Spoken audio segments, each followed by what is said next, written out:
Less players on the field means that each player influences the game more and there is nowhere to hide. In 8v8 soccer, tactics and formations play a crucial role in determining how a team performs on the field. Unlike the traditional 11v11 game, where formations like 4-3-3 or 4-4-2 dominate, 8v8 offers more flexibility in adjusting the tactical approach due to the reduced number of players. Two formations that are frequently used in 8v8 soccer are the 2-4-1 and 3-3-1. In this video, we'll dive into these formations and break down how they function during four key phases of play: patient attacking, counter-attacking, pressing, and low-block defending. By understanding these formations' strategic dynamics, you'll be able to see how a team can exploit different situations on the field. The 2-4-1 formation is a highly dynamic setup, offering a solid defensive foundation while providing flexibility in attack. The formation is structured with two defenders, four midfielders, and one forward. While it may seem defensive due to the two center backs, the midfield plays a crucial role in both attacking and defending transitions. In the 2-4-1 formation, attacking is about maintaining possession and controlling the tempo of the game. The midfielders are key to this strategy. With four midfielders, they have the ability to dominate the central areas of the pitch, dictating the rhythm and making it difficult for the opposition to disrupt the flow. Playing from the back will include the goalkeeper, instead of just having a square made of the defenders and the central midfielders. In that setup, the passing lanes are open to find the wide midfielders to feet or into space, either directly or through the central midfielders. If the defenders stay very tight, even a passing lane directly to the striker is open. The wide players in the midfield need to stretch the opposition, creating space centrally for the attacking midfielder or forward. They can move up and down the pitch, ensuring that the team retains width and balance. The central midfielders must be comfortable in possession and link up play effectively. These players should look to switch play to the opposite wing or find gaps between the defensive lines of the opposition.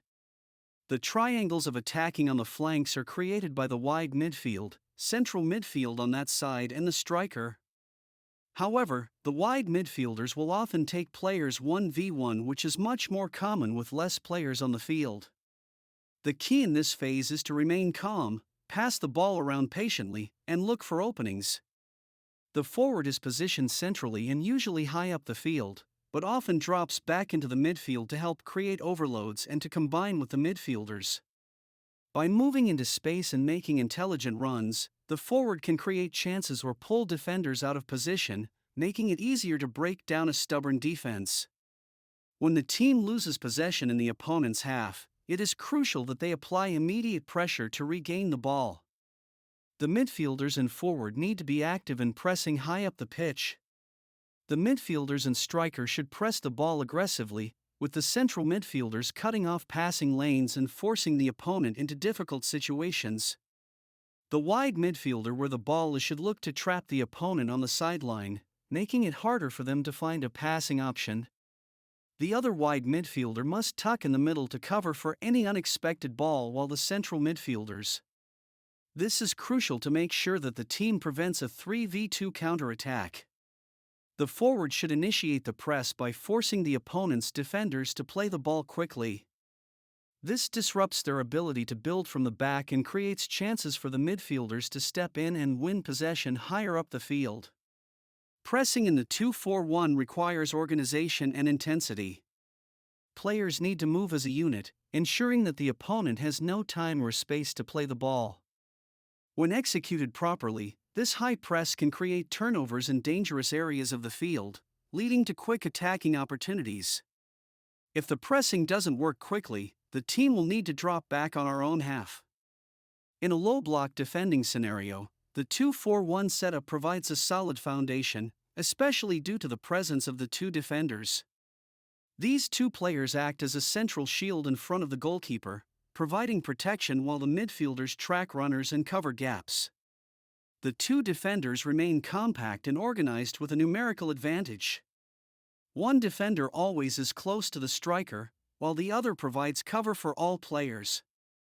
The two defenders should communicate well to prevent the opposing attackers from getting behind them.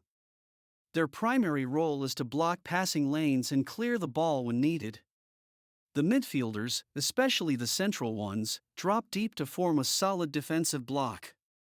They should prevent the opposition from threading passes through the lines and help out defensively by closing down space. The wide midfielders should also provide support by covering the wide areas and tracking any overlapping fullbacks. Similarly to the pressing defense, the wide midfielder that is on the opposite side of the ball will come in more centrally to make the formation more compact. The key to a successful low block is discipline. Players need to stay compact, ensuring there is no space for the opposition to exploit between the lines. The team should look to remain solid, forcing the opponent to play wide and then clearing the ball out of danger. After a low block, ideally we would quickly transition and give our attackers a simple 1v1 or 2v2 situation. The 2-4-1 formation excels in counter-attacking because of its structure. The two defenders can hold their ground while the midfielders press the ball and reclaim possession. Once the ball is won back, the transition to attack should be swift. In a counterattack, the wide midfielders play an important role by pushing forward quickly to provide width. They help stretch the opposition and create space for the central players to exploit. Even if they don't get the ball, they force the opposition to stay wide or even stretch the central defenders. The forward must act as the focal point of the counterattack. Once the ball is recovered, the forward can make quick runs into space, looking to exploit any gaps left by the opposing defenders. A key component of counterattacking in the 2-4-1 is speed and efficiency. The team should look to move the ball as quickly as possible, avoiding unnecessary touches and exploiting any opportunities that present themselves during the transition. The 3-3-1 formation is another tactical setup that balances defense and attack but with a slightly different focus. With 3 defenders, 3 midfielders, and 1 forward, this formation creates a more compact defensive unit but allows for a fluid attacking structure. This formation is popular due to its versatility and ability to control the game from midfield.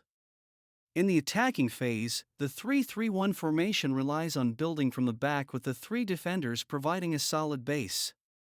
One possibility is to put the goalkeeper in the base with the center back, put the wide defenders next to the outlines and find the wingers up high.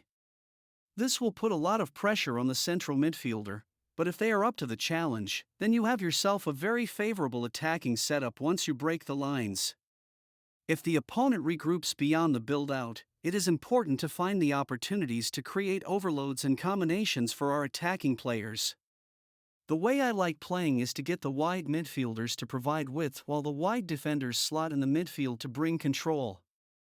The attacking triangles can then be created by the wide midfielder, the striker, and either the fullback that moved to the central position or the central midfielder that can act as a playmaker because the inverted fullbacks now cover for them.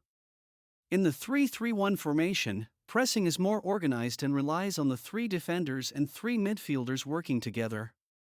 Of course, the forward is the first line of defense and plays a key role in initiating the press. By closing down defenders and forcing them to play long balls, the forward helps disrupt the opposition's build-up play. The central midfielder plays a crucial role in pressing high up the pitch, cutting off passes and forcing the opponent to play quicker than they would like. They will decide if the press is happening or if the danger is too big and the team needs to drop back. The wide midfielders provide the width when pressing, forcing the ball wide and narrowing the space for the opposition to operate. Even more important than the 2-4-1, in this case it is vital for the wide midfielder or the wide defender to come to the center of the field. The middle is way more empty with only one midfielder and they need to compensate for that. If we fail to get the ball quickly, we need to restructure into a more rigid structure on our half. The 3-3-1 formation can transition well into a low block or mid-block defense, where the team drops deeper into their half and becomes more compact. The 3 defenders provide a solid back line that can adjust to the movement of the opponent's attackers. They should stay organized and prevent any passes through the center of the defense. The midfielders drop back as needed to form a compact defensive line in front of the defenders. The key benefit of this formation is that the wide midfielders can really help providing the double protection on the wings. If the opponent is attacking from the side, then we have both the wide midfielder and the defender on that side. Our other side can remain more central. This defending works well when the opponent prefers to attack from the flanks and potentially send a cross after that. However, if our weakness is the control in the center of the field, this formation will be less effective. The 3-3-1 formation is effective for counter-attacking, thanks to its structure. When possession is lost, the team transitions quickly to defense with 3 defenders holding their positions while the midfielders push forward to help win the ball back. The wide midfielders have an essential role in stretching the play during a counterattack. They need to get forward quickly, moving into space and expecting to get the ball behind the opponent's backline, offering options for the central midfielder or forward to pass to. The forward in a counterattack should focus on making runs into space and pushing behind the opposition's defense. This player becomes the main outlet for the transition and can exploit gaps left by defenders caught forward. It is possible for the forward to sometimes just hold the ball up, while the wide midfielders provide options. The hard-working forward should always think about how to get to the first or the second ball after our team gets the ball. Both the 2-4-1 and 3-3-1 formations are highly effective for 8v8 soccer, offering flexibility in attack and defense. The key to mastering these formations lies in understanding how to approach different phases of play, such as patient attacking, counter-attacking, pressing, and low-block defending. By ensuring that all players understand their roles in these scenarios, a team can become more effective and efficient on the field, making the most out of the space and opportunities presented during an 8v8 match.